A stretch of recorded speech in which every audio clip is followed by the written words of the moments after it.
J'ai aimé la contradiction et c'est comme ça que je suis devenu de droite, quoi. C'est en me disant, en fait, je vais défendre véritablement, je vais défendre mon pays, je vais défendre mes valeurs, je vais défendre mon cocon à moi, ma famille, et ça fera moi quelqu'un de droite.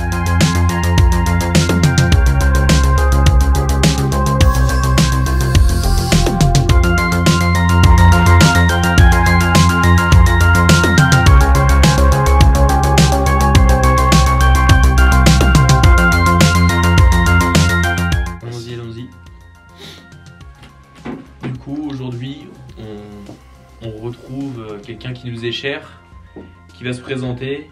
Bon, on n'a pas besoin de te présenter, tu vas le faire tout Je peux le faire, ouais. Alors du coup, faut que je vois quelle caméra. Est-ce que je regarde directement la caméra? Ce qui est très fort au niveau. Ça va être la caméra principale. Ouais, ok. Mais je vais te regarder toi parce que sinon je suis un peu déstabilisé quand il y a deux personnes. Ok. Vu que c'est toi qui as fait les questions. Okay. Alors je suis Georges, pas le nom de famille, attention, mais ma famille de côté. Non, je suis Georges VA+. Voilà, je bosse à Valeurs et on a créé avec Baudouin la chaîne VA+ sur YouTube. Voilà. Excellent. Quel âge? 22 ans. Excellent. Qu'est-ce que tu fais dans la vie? Alors dans la vie, je suis étudiant à Sciences Po et journaliste pour VA+.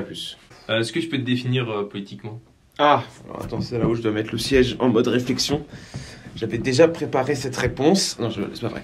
Non, alors, politiquement, je dirais que je suis... Mais après, il faut attention aux mots parce qu'il y a des mots qui font peur un peu. Mais je dirais que je suis patriote.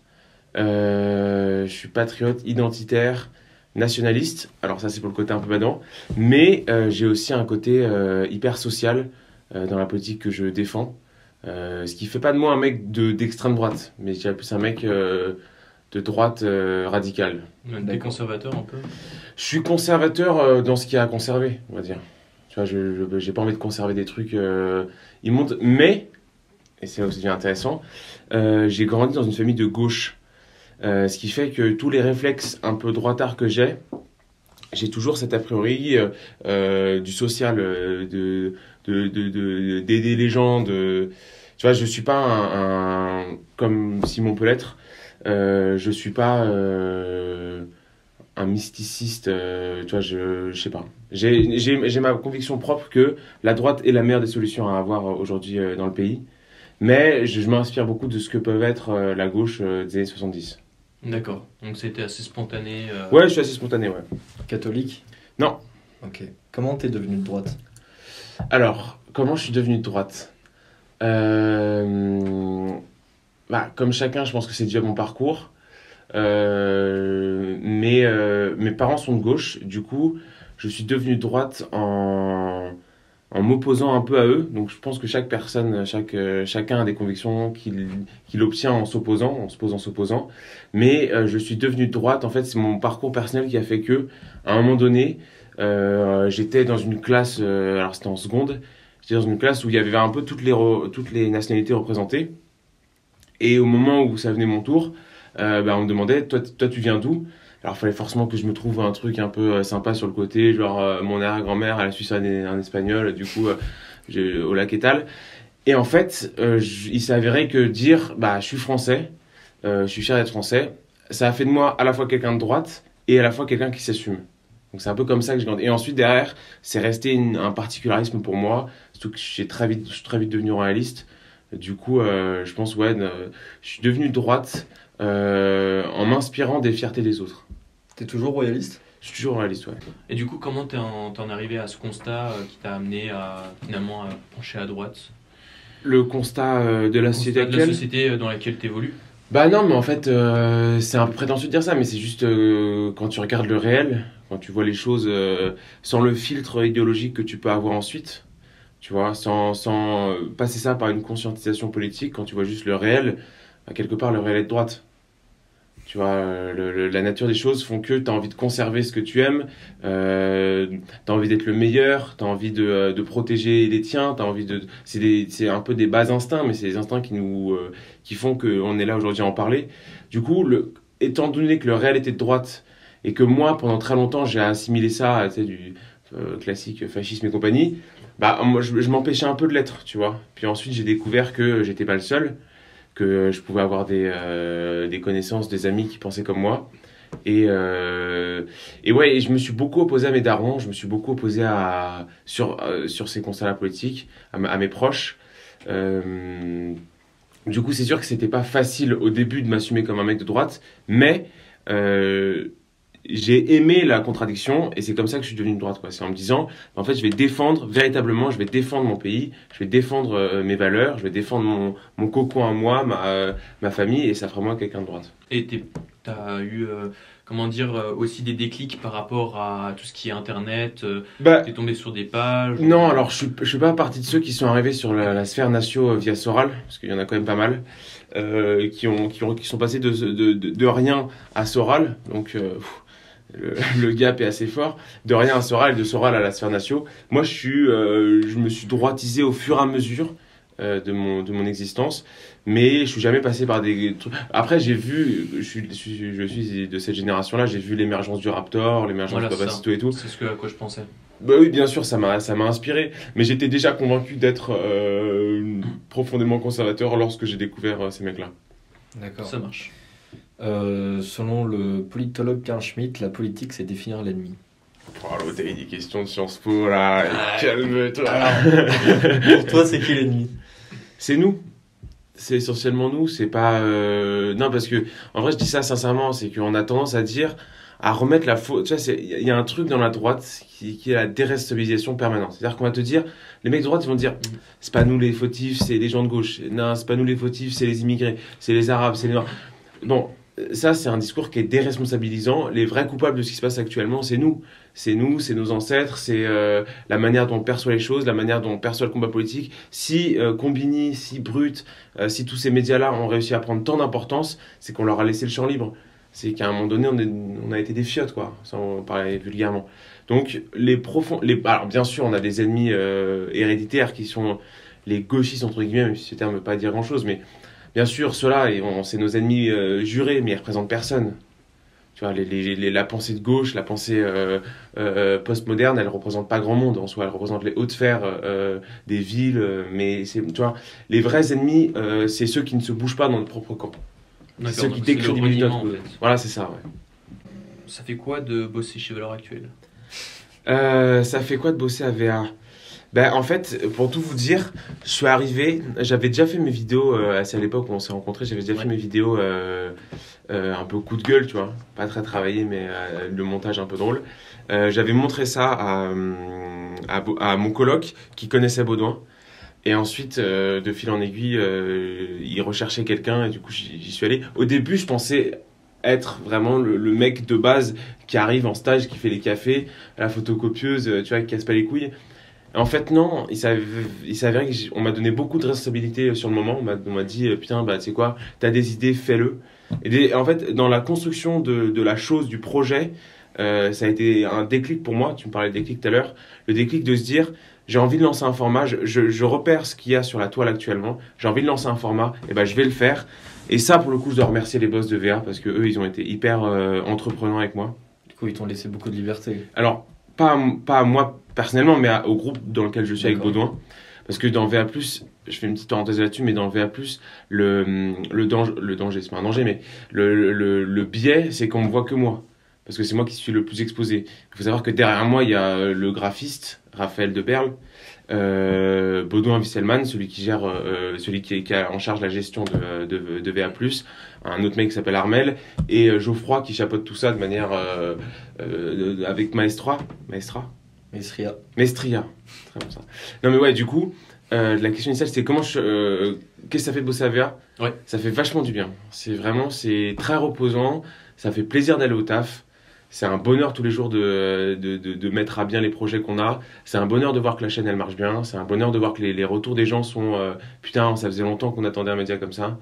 En vrai, c'est un pur bonheur. Justement, tu parlais des vidéos que tu faisais avant. Ouais.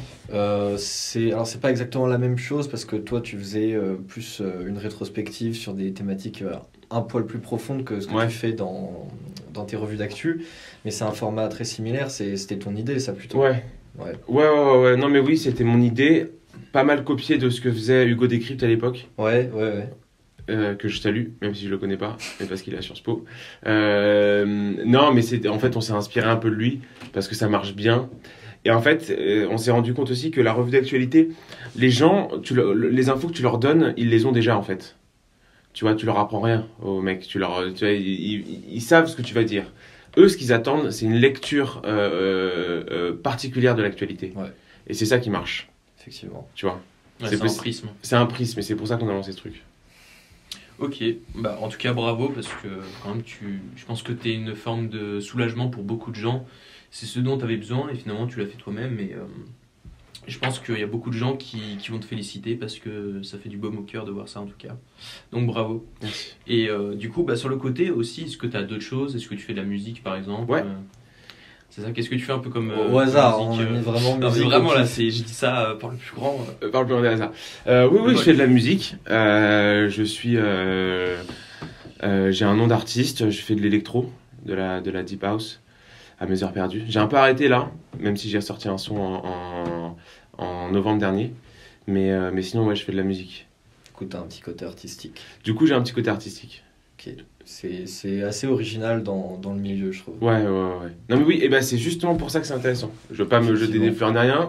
Non, mais je suis la d'accord. personne interviewée, mais non, mais c'est intéressant en fait, de donner à la communauté qu'on a, parce qu'on doit avoir sans doute un peu la même, qui sont des mecs qui sont un peu, malgré eux, qui sont un peu dans le nihilisme. C'est-à-dire qu'ils voient leur pays partir en couille, mais ils se disent, la seule chose que je peux faire, c'est liker un contenu. Tu vois, ils sont pas entreprenants. Il faut qu'on leur montre des gens, vous, il faut qu'on leur montre des gens qui n'ont pas pris acte de la réalité, qui se disent, non, on va aller à l'encontre de ça, tu vois, on va lancer des projets. On va devenir, quelque part, des mecs cool, quoi, tu vois, parce que c'est cool d'être de droite. Enfin, moi qui ai vécu ça de l'intérieur, je suis à Sciences Po, les réactions les plus fréquentes que j'ai quand je dis ce que je suis, parce que quand tu arrives à Sciences Po et que tu dis que tu es royaliste, il faut avoir une sacrée paire de couilles. Du coup, je ne l'ai pas fait. Mais quand les gens ont compris que j'étais royaliste, les mecs, la première réaction, c'était en mode « Ah putain, mais en fait, ils sont comme ça, les royalistes ?»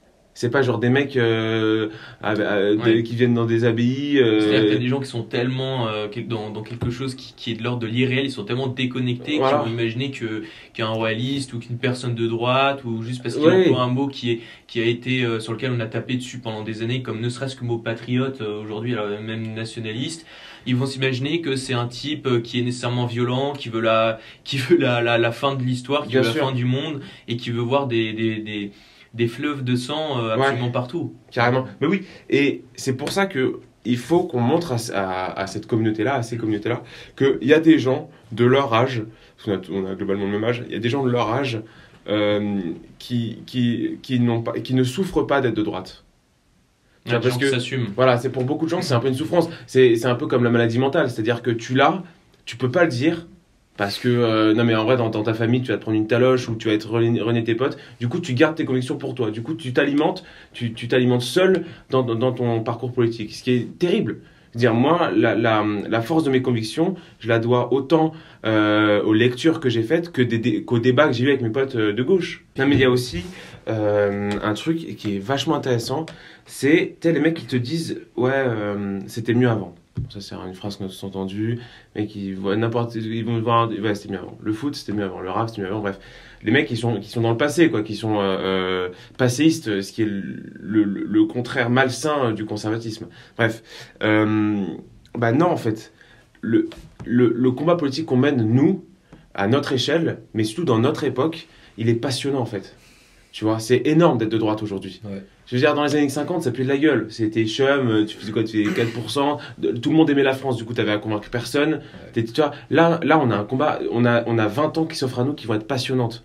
C'est-à-dire là, on va véritablement voir la nature des hommes. On va voir si notre combat porte ses fruits. On va redonner de l'espoir aux gens. Enfin, c'est magnifique le combat qu'on mène aujourd'hui. Et c'est pour ça que quand je vois les mecs qui sont de droite, mais qui sont d'un truc combatif, d'un truc malheureux, un truc triste, nihiliste, hein, comme je disais tout à l'heure, moi j'ai envie de leur dire, putain, mais c'est énorme. Notre époque, c'est la première fois que dans notre époque, nos idées vont parler. C'est énorme. C'est trop chouette. faut le faire avec le sourire. Et c'est pour ça qu'en fait, quand tu dis mes revues d'actu, c'est un format un peu particulier, oui, mais tout VA+, est un format un peu particulier parce que c'est la prise de conscience que le combat qu'on mène, il est utile. Et le simple fait de se dire ça, bah derrière, ça te donne des objectifs hyper heureux, hyper agréables, hyper spontanés, tu vois. Ouais. Voilà. En tout cas, du coup, je voudrais juste rebondir sur un truc que tu as dit avant, yes. en m'adressant plus aux gens.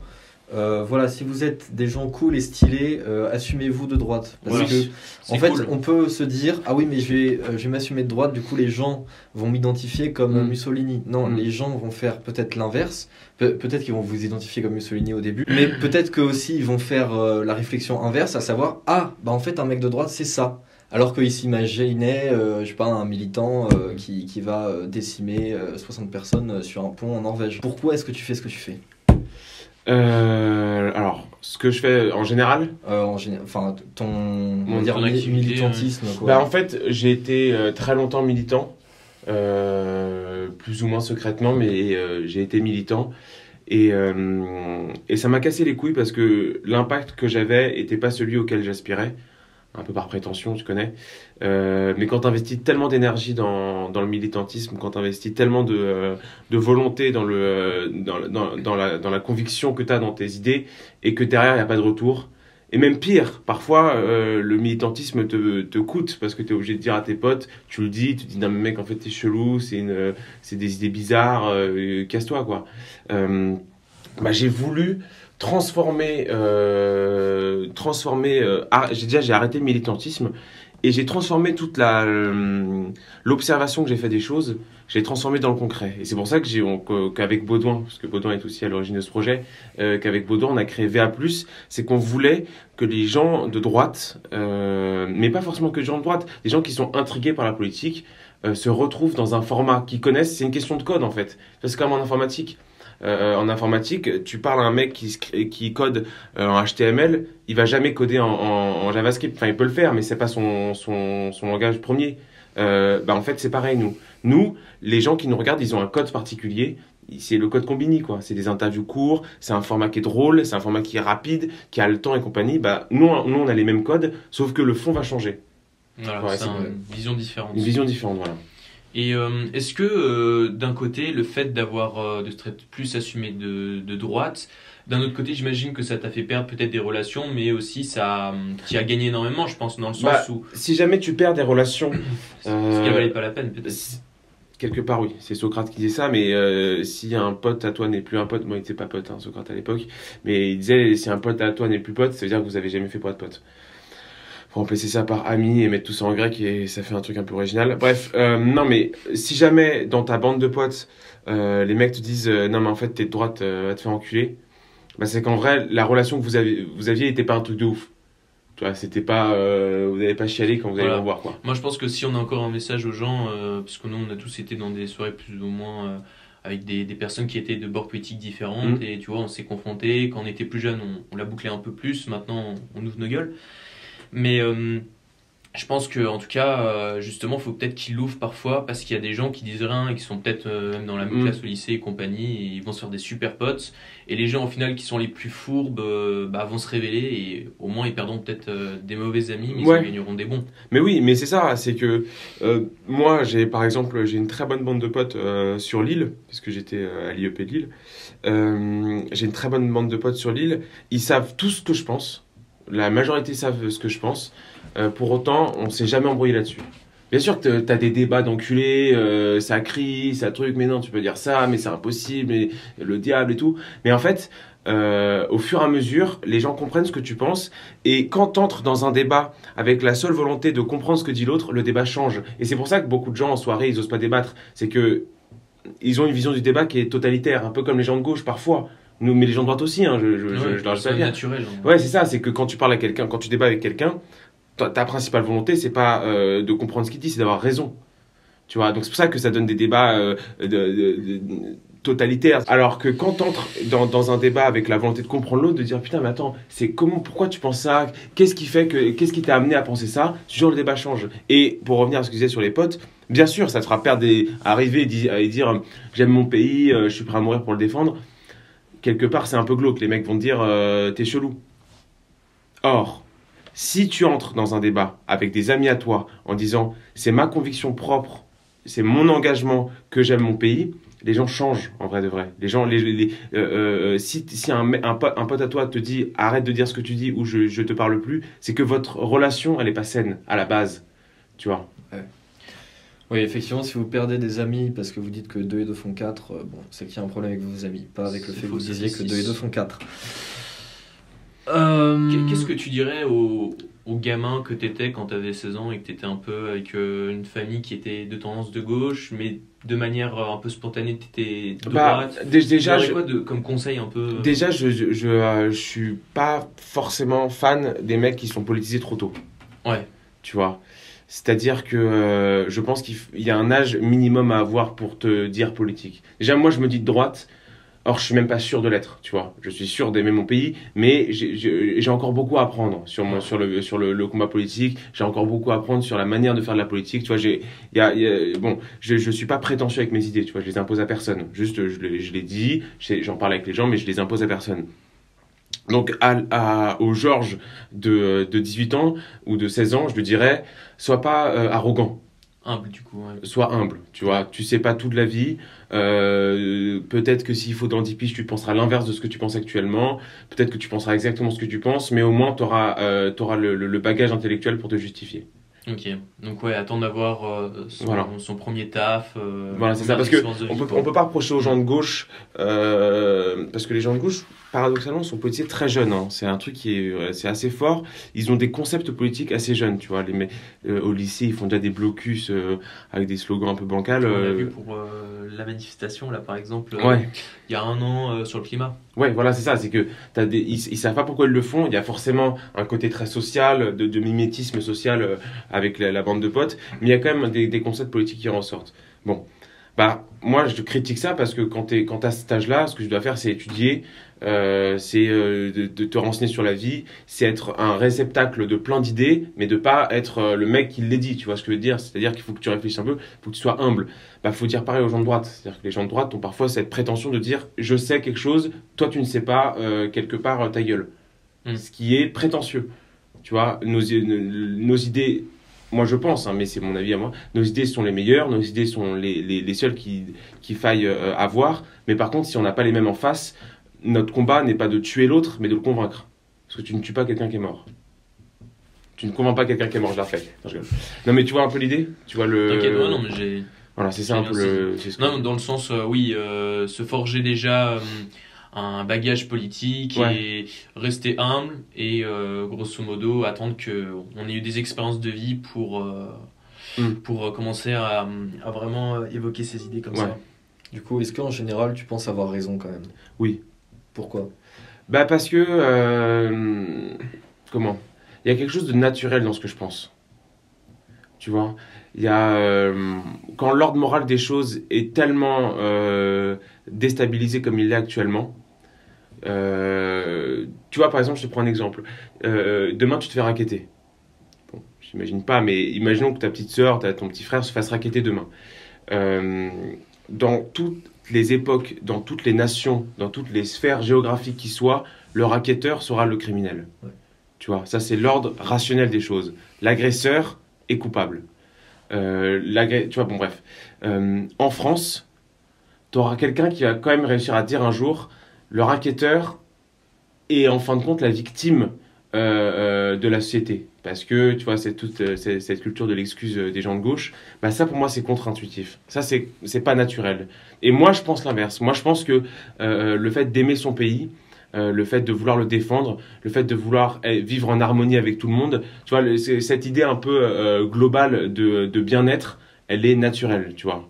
Donc c'est pour ça que je mise sur ça sur l'avenir, tu vois. Les gens qui vont te défendre, on tape beaucoup sur le postmodernisme, mais à raison, c'est vraiment, à mon avis, c'est le diable aujourd'hui en France, mais le postmodernisme a tendance à avoir des idées qui sont vraiment contre nature, quoi. Tu vois, c'est assez contre-intuitif. C'est hyper contre-intuitif, tu vois. C'est-à-dire qu'ils vont te défendre, ils vont te dire, ouais, les femmes, quand elles sont violées, c'est vraiment une angoisse, c'est l'horreur, l'agresseur doit être condamné durement. Et quand les gens de droite leur proposent la peine de mort pour les violeurs ou leur couper les couilles une fois qu'ils ont violé, ils vont dire, ah non, parce que finalement, tu vois, bon, c'est des idées qui sont pas cohérentes. Tu vois, moi, j'ai l'impression que mes idées, le peu que j'ai d'idées politiques, c'est cohérent, tu vois. Ouais. C'est-à-dire je peux la défendre. Ce que tu penses, souvent, c'est une pensée mécanique qui découle de tes observations en général. Du réel. Voilà. Tu vois, c'est le réel qui... Moi, j'ai pas besoin de retravailler le réel pour qu'il soit en accord avec ce que je pense. Effectivement. Parce que là, ce que tu évoques, par exemple, sur le fait de défendre le criminel sous prétexte qu'il a vécu un statut social où il était nanana, ça, je trouve que c'est beaucoup une conséquence de ce qu'on appelle la French Theory, c'est-à-dire les penseurs genre Foucault, Derrida, voilà. Dans les années 50-60. Et ça, je trouve, c'est une surintellectualisation avec des conceptualisations qui sont complètement contre-intuitives, qui vont te faire penser exactement l'inverse de ce qu'est le réel. Mais comme c'est intellectualisé, parfois ça passe. Et dans les universités, c'est du totalitarisme. C'est du totalitarisme. C'est un totalitarisme qui est relativement doux parce que il n'est pas...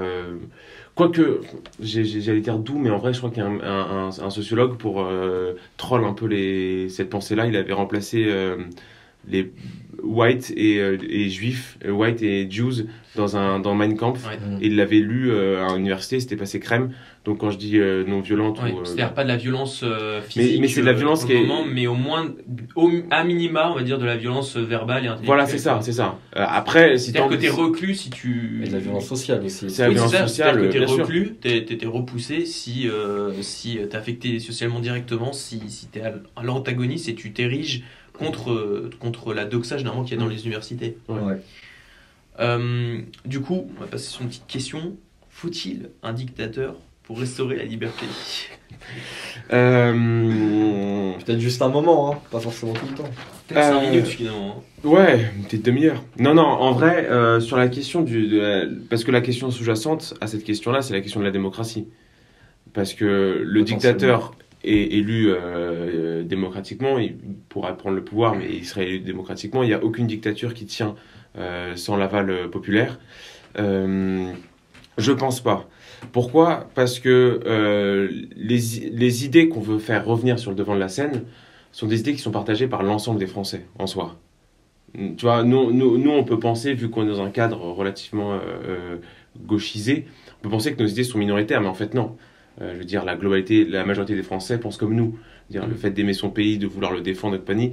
Bon. Donc je pense pas qu'il faille une minorité éclérée pour que ça devienne au pouvoir dans quelques temps. Par contre, ce que je sais, c'est que le projet de société qu'on a, il va passer par la violence. On ne pourra pas arriver à notre projet de société sans beaucoup de violence. Ça, j'en suis persuadé. Parce que tu peux pas changer. On a tellement bousculé notre ordre juridique, notre ordre social, notre ordre moral, que refaire advenir quelque chose de sain, ça se fera forcément dans la violence. Tu vois, c'est impensable que démocratiquement les gens se disent qu'il faut plus de peines de prison, qu'il faut que les criminels soient plus enfermés, que les banlieues doivent être mis remis en ordre, tu vois. Enfin, ça ne se fera que par la violence, tu vois. Il faut être de gauche pour penser que la morale est une condamnation suffisante pour un criminel. D'accord. Ouais, donc pour toi, finalement, la poudre est là, il manque que l'étincelle. Oui, clairement. Mais après, encore une fois, c'est tout le débat, parce que je suis sûr que il y a 150 ans, on disait que la poudre était là et qu'il manquait que l'étincelle. Je suis sûr qu'il y a 30 ans, on disait ça. Donc oui, on est toujours dans cette idée qu'il manque un truc, tu vois. Moi, j'ai pensé que déjà pour le Bataclan, j'ai pensé que ça allait changer. Samuel Paty, j'ai pensé qu'il allait avoir un réveil. Enfin, tu vois, on sait jamais à quoi s'attendre, tu vois. Les gilets jaunes, je me suis dit, putain, ça y est, ça commence. En fait, non. On a en face de nous des mecs qui sont très forts.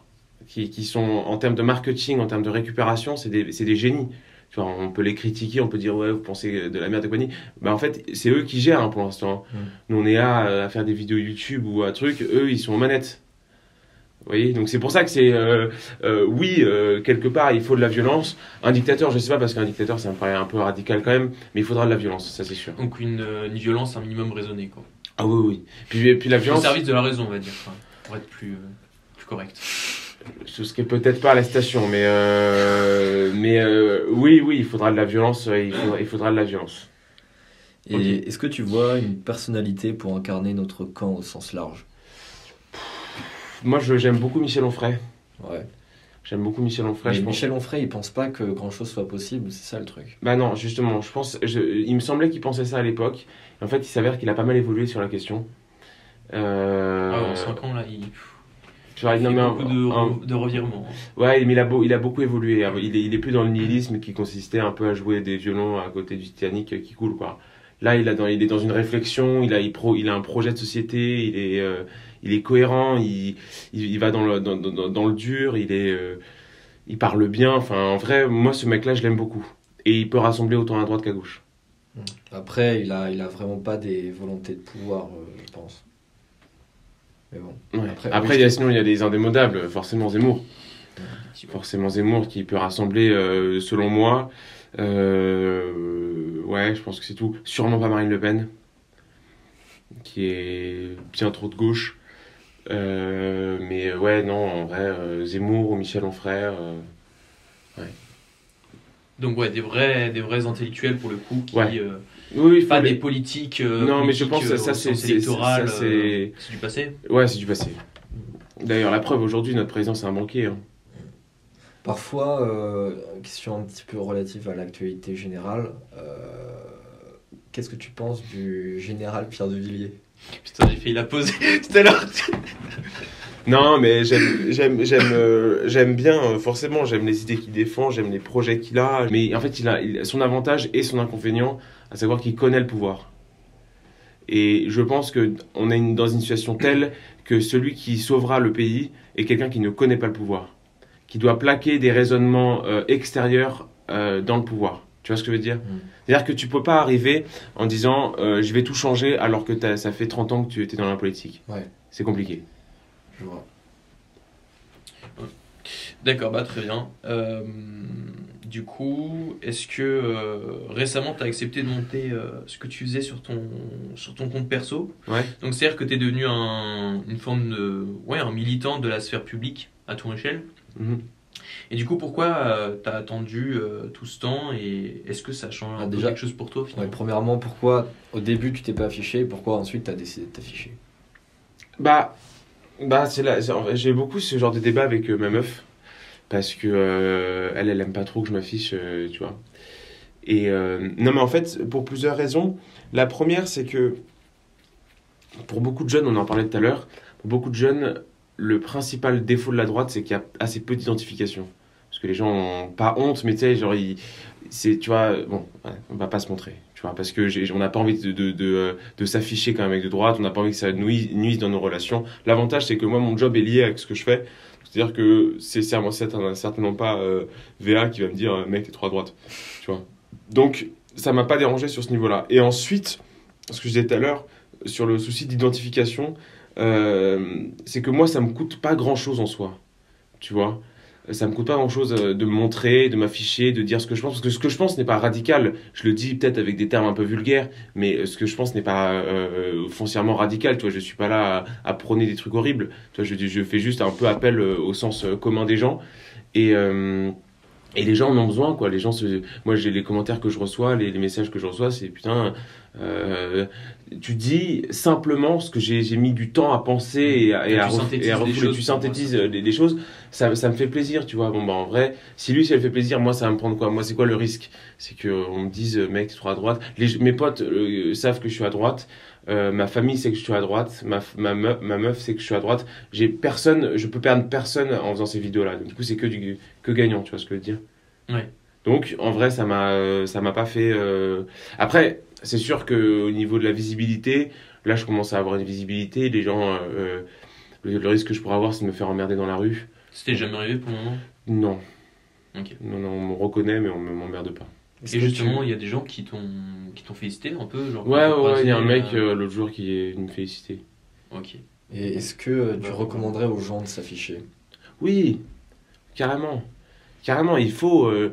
Tu peux pas rester dans l'anonymat. C'est pas possible. Je veux dire, le combat qu'on mène, il est pour un pays. Il est pour des mecs qui sont morts moi je dis pas que j'aurais fait le même combat qu'eux, mais tu vois, pendant la guerre de 14, c'est des familles entières qui sont décimées pour la liberté du pays.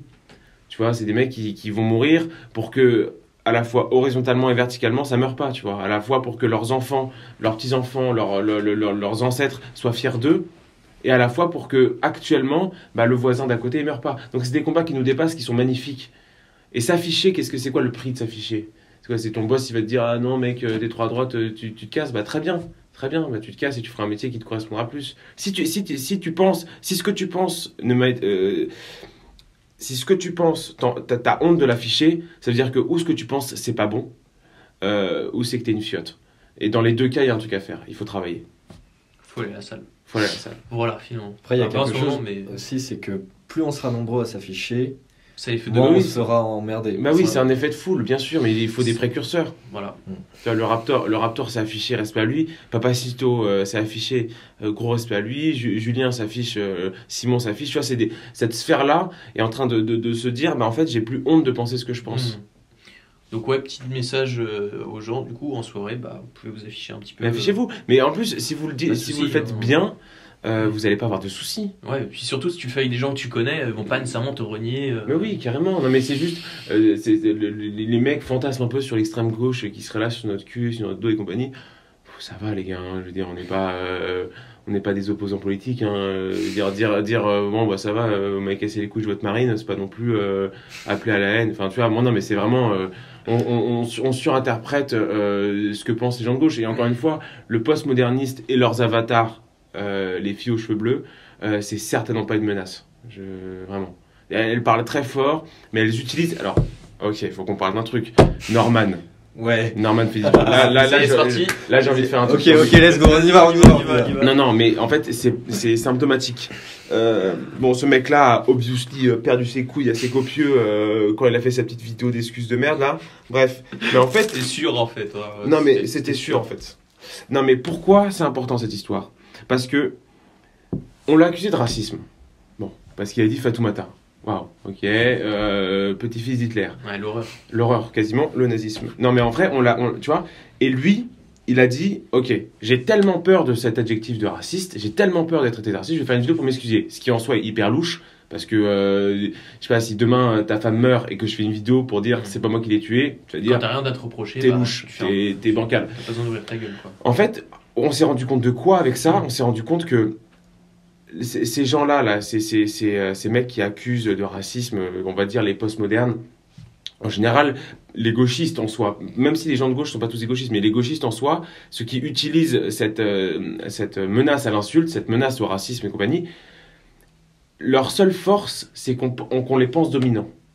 Tu vois, parce qu'ils gueulent plus fort. C'est ça, c'est que nous, on va en avoir peur et ça va leur donner de la force. Si Norman avait dit, non mais en fait je suis pas raciste, allez tous vous faire enculer, il n'y aurait rien eu. Tu vois, les mecs auraient dit, bon en vrai on s'attaque à gros, il s'assume et quoi ni. Là, le fait qu'il se soit embréché dans le truc en mode, ah, attends, je suis pas raciste, regarde, je dis privilègement et compagnie, les gens ont vu une proie en lui, et comme le postmodernisme résonne instinctivement comme les hyènes, c'est-à-dire qu'à un homme à terre, il faut frapper, ils s'en ont donné à cœur joie. Donc, ils vont toujours plus loin. En fait, c'est ça, c'est s'assumer physiquement et intellectuellement. En face, ils peuvent rien te faire. Tu vois, regarde, imaginons demain, les postmodernistes viennent dire « Attention les gars, Georges est peut-être raciste ». Ça marche pas. Parce que moi, je m'assume, pas en tant que raciste, hein, mais moi, je m'assume, j'assume mes idées, j'assume ne pas être dans leur clivage politique. Donc, quelque part, je suis intouchable pour eux. Eux, ce qui touche, c'est les faibles. Ouais, c'est-à-dire que les gens qui vont à chaque fois essayer de donner une excuse, de surenchérir encore, jusqu'à se faire d'eux-mêmes une espèce de flaque humaine qui se définit plus de quoi que ce soit, qui soit cisgenre ou je sais pas quoi. Au final, il y aura toujours quelque chose de plus. D'ailleurs, ça c'est drôle de regarder sur Twitter les threads de certaines personnes féministes qui sont par rapport à des choses menstruelles obligées de s'excuser et après sous leur propre thread il va y avoir une autre personne qui va leur reprocher quelque chose d'autre et c'est sans fin. C'est sans fin. Et c'est pour ça que couper court dès le début à ça en s'affichant physiquement parlant et en s'affichant intellectuellement, les gars vont plus avoir d'ennemis quoi. Les gars vont se dire ah non mais en fait si lui s'affiche c'est qu'il s'assume, s'il s'assume ça veut dire qu'on peut pas l'attaquer. Il s'attaque uniquement regarde, c'est exactement comme, comme toutes les idéologies totalitaires. C'est qu'elles ne fonctionnent que par la peur qu'elles génèrent. Tu vois. Mais ça c'est comme, je vois que ce soit racisme, transphobie, machin. C'est en fait un cadre quasiment juridique qu'ils essayent d'imposer, qui est un cadre qui ne sera pas jugé par des juges impartiaux, mais qui sera jugé par la société. Oui, attends. Mais qui sera jugé par la société en tant que telle. Et en fait, tout simplement, faut comprendre, les gars, que c'est pas nous qui faisons les règles. C'est eux. Et du coup, si on se soumet à ces règles, on se soumet à eux directement. Donc, autant donner ton cul dès le début. Voilà. Donc en fait, faut juste, au lieu de vouloir se justifier toujours en disant non, mais je suis pas raciste parce que en fait j'ai fait un spectacle anti-raciste.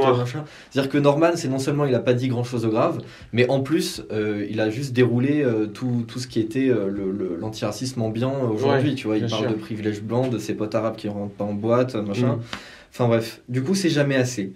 Du coup, il faut juste, dès le début, couper court en disant « Non, en fait, vos règles, je m'en fous, je ne m'y soumets pas, et ensuite on arrêtera de vous emmerder. » C'est exactement comme quand tu te fais racketter. Et ça, c'est-à-dire que quand tu te fais racketter, contre-intuitivement, le réflexe qui doit te sauver, c'est de mettre une patate en premier. Parce que tu n'es plus la personne qui se fait racketter, mais tu deviens l'agresseur, entre guillemets. C'est-à-dire que le mec, il voulait voir en toi une victime, finalement, il voit en toi un équivalent. Et il s'attaque jamais à un équivalent, du coup, il baisse la garde. Voilà. Bah, c'est exactement ça, comme ça avec les antiracistes. Les antiracistes, si elles voient en toi une victime, elles vont t'attaquer. Forcément comme le racketteur. Le racketteur, s'il voit en toi un petit babtou avec un portable à 1500 €, il va te racketter, c'est une aubaine, tu vois. Par contre, si l'antiraciste voit en toi quelqu'un qui fait le même poids que lui, intellectuellement parlant, bah, il va se dire, bon, je vais m'attaquer à plus faible. Et c'est ce qu'il a fait Norman. C'est pour ça que je m'en suis tellement... Bon, j'ai rien compris personnellement Norman, hein, mais c'est pour ça que j'ai fait cette vidéo sur lui, ce montage. Parce que je me suis dit, putain, mais en fait... déjà ton prochain spectacle il va vraiment pas être drôle, hein, parce que si jamais t'as peur de dire un nom renois dans ton spectacle, qu'est-ce que tu vas dire, quoi?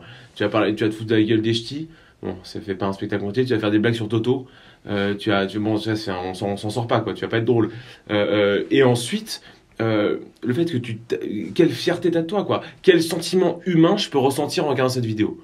C'est du dégoût, de la pitié, c'est vraiment mec, tu fais de la peine à balle, quoi, tu vois. Ouais, il aura beau s'écraser, mais non, mais il sera toujours tapé dessus au final. Oui, carrément, c'est devenu une cible. Tout à l'heure, on a parlé un peu d'héritage au sens d'un point de vue de l'histoire française. Yes. Toi, comment tu te sens par rapport à l'Europe, au continent Très mal. Non, mais en fait, l'Union européenne a réussi à nous faire croire que c'était l'Europe. Ça, c'est une des grandes forces qu'il faut leur reconnaître. C'est qu'on a pensé, enfin, ils ont réussi à faire admettre que l'Europe, en tant que continent géographique, était indissociable de l'Europe en tant qu'institution. En l'occurrence, l'Union européenne. Du coup, instinctivement, tu vois, à ta question, je te dirais, j'aime pas l'Europe. Ce qui est absurde, c'est un continent. Ouais. Tu vois, enfin, c'est con. Non, j'aime pas les institutions qui la représentent, qui sont des institutions corrompues, certes, mais qui sont, comme tous les gouvernements, mais qui sont des institutions pas adaptées, tu vois, aux problématiques actuelles. Moi, je pensais plutôt à l'ensemble des peuples. Ouais, je pense, tu vois, j'y arrive. Le truc un peu civilisationnel. Bah oui, non, mais c'est ça. Mais c'est sûr que je partage forcément le constat que les Européens, en tant que peuple, ont un dénominateur commun. Et qu'il faut préserver ce dénominateur commun. Et mais je ne suis pas dans le défaitisme qui consiste à dire que la France est perdue, du coup je vais m'identifier au peuple européen. Non. C'est sûr que les peuples européens sont nos alliés dans le combat à venir, mais je ne me reconnais pas forcément dans ce délire un peu civilisationnel, blanc, tu vois, bon. Moi, ça me parle pas trop. Moi, je suis français avant tout. Et si la France est construite avec l'Europe, alors dans ce cas-là, je suis européen. Mais je suis français avant tout. Ah oui. Alors, ça, c'est une question d'Instagram. Comment faire face à la bien-pensance? Comment faire face au gauchisme dans les amphis? Ah, t'es étudiant. Les amphis, El Famoso. Comment tu fais face à ça? C'est très compliqué parce que déjà, les élèves, les gens de gauche en général, ont l'aval des profs qui sont eux-mêmes de gauche. Du coup, tu t'attaques à gros quand tu t'attaques aux amphis. Mais ce que tu peux faire, si jamais tu veux mener un combat au sein de l'université, c'est être dans l'observation. Tu vois, dans un premier temps, tu dois observer. Tu dois observer comment se créent ces idées-là. Parce que c'est des mécanismes qui ne sont pas politiques. Tu vois, les gens, tu sais, ce truc d'un peu transphobe, grossophobe et tout, cet univers-là, c'est un univers qui est plus que tout social. C'est que c'est quelqu'un de stylé qui va avoir ce discours-là. Les gens vont l'imiter. Et ensuite, il y a un effet de mimétisme social en mode, tu n'oses plus aller à l'encontre de cette idée-là. Tu vois, donc c'est des mécanismes qui sont pas tant politiques que ça, tu vois. C'est pour ça que quand tu débats avec des gens, des gauchistes, ils ont pas tant d'arguments que ça parce qu'ils ont suivi cette mouvance-là par mimétisme, tu vois. Et moi, je m'en suis rendu compte à Sciences Po, c'est que ça tient bien évidemment pas la route, cette pensée politique. Tu vois, le fait de voir en chacun des victimes, c'est un truc néo-marxiste, ça tient pas la route. Tu vois, c'est pas cohérent. Parce que ce qu'on disait tout à l'heure en début d'interview, c'est pas cohérent comme pensée politique. Par contre, ce qui est cohérent, c'est d'analyser comment ça se crée, comment les rapports de force se créent. Tu vois, qui est plus victime que l'autre. Pour que de ce stade d'observation, on arrive à un moment où tu seras juste tout puissant parce que tu auras analysé comment se crée une idée politique dans les universités. Alors moi c'est ce que j'ai fait, tu vois. Moi, dans l'IEP où j'étais genre un des seuls mecs de droite avec 2-3 collègues. Et ben en fait, au lieu d'aller s'opposer à tout le monde en permanence, regarde, analyse, comprends. Attends, cette prof-là, elle pense ça. Pourquoi elle pense ça? Comment elle fait transparaître son idée politique dans son programme? C'est passionnant, tu vois. Elle nous donne un programme qui semble neutre. Et en fait, c'est un recueil de poèmes marxistes. Bon... comment t'analyses ça, tu vois, pour qu'à la fin de ta scolarité, tu ne seras pas opposé forcément frontalement, mais tu sauras comment déjouer tous ces plans-là. Oui, parce que ça te permet aussi d'avoir des informations directes de personnes qui sont, pour le coup, assez calées, on va dire. Oui, carrément. Et puis même, t'as plein de choses à apprendre. Je veux dire, tu vois, ma prof, moi je vais pas la citer, mais ma prof, j'avais une prof qui était marxiste, genre au sens noble du terme, tu vois, genre une vraie marxiste, et qui faisait transparaître ça dans son cours, tu vois. Ben, en fait, c'est passionnant. Le marxisme, non, c'est pas passionnant. Mais c'est passionnant de voir comment, insidieusement, elle veut nous faire penser que sa pensée politique, c'est la norme. Tu vois, ça, c'est énorme. Ça, quand on sera au pouvoir, il faut qu'on ait appris ça, tu vois. Du coup, question d'Instagram, c'était en gros grand remplacement, ce genre de thématique. Alors, plusieurs choses. Sur les thématiques de grand remplacement et tout, je pense que, bon, le mot fait peur, la réalité est là. Tu vois, l'idée de se faire grand remplacer, ça sous-entend qu'il y a une volonté d'eux. Ça, moi, j'y crois pas. Je crois pas qu'il y ait une volonté de grand remplacer les Français. Par contre, je crois que le remplacement de population, comme ça a toujours été le cas, est en train d'être et vers quoi on tend. C'est tout, c'est fait. Tu crois pas au complot, tu crois à la dynamique. Oui, c'est une question dynamique. Complot, je sais pas. Ça voudrait dire que les mecs qui ont voulu l'immigration dans les années 60 pensaient à nous faire disparaître en 2020. Je sais pas, je suis pas sûr qu'il y ait des mecs qui soient aussi tordus. Par contre, de facto, la population française se métisse. Et que veut dire le métissage? Ça veut dire que la population change. Et ça, en fait, quand tu débats avec quelqu'un, tu t'en rends très vite compte, parce qu'il va te dire d'un côté, il n'y a pas de grand remplacement, et de l'autre, il faut plus de mixité à l'écran. Alors, s'il n'y a pas de grand remplacement, pourquoi il faut plus de mixité? Donc tout le monde en a conscience de ça. Ouais. Tu vois, tout le monde a conscience que les Français sont en train de se métisser, de se changer de population, avec une population majoritairement africaine. Bon, ça, tout le monde en a conscience. Maintenant, les constats que t'en tires sont différents. Tu peux être dans tu peux acquiescer à ce phénomène sociétal comme le font beaucoup de Français. Tu peux le refuser comme le fait GI. Tu peux le questionner comme le fait Michel Onfray. Mais tout le monde est obligé de le reconnaître. Moi, comme beaucoup de gens de la sphère nation, je me reconnais pas trop dans le délire racialiste. Tu vois, c'est sûr que les Français, la France est blanche, pour parler avec des grands termes. Bien sûr que la France est blanche, mais j'ai, dans mon expérience personnelle, connu tellement de gens qui étaient renois, rebeux, mais qui étaient à des années-lumière d'être patriotes, qui étaient des nationalistes, comme j'en ai jamais vu dans mon milieu, dans le milieu militant dans lequel j'ai été, qu'on peut pas me dire, ouais, un noir peut pas être français, bien sûr qu'ils le peuvent. Alors c'est sûr que c'est plus complexe parce que leur dynamique culturelle n'est pas la même. Mais je ne me reconnais pas dans le... je sais pas, il y a un truc qui me gêne dans ce déterminisme racial. D'accord. Tu vois.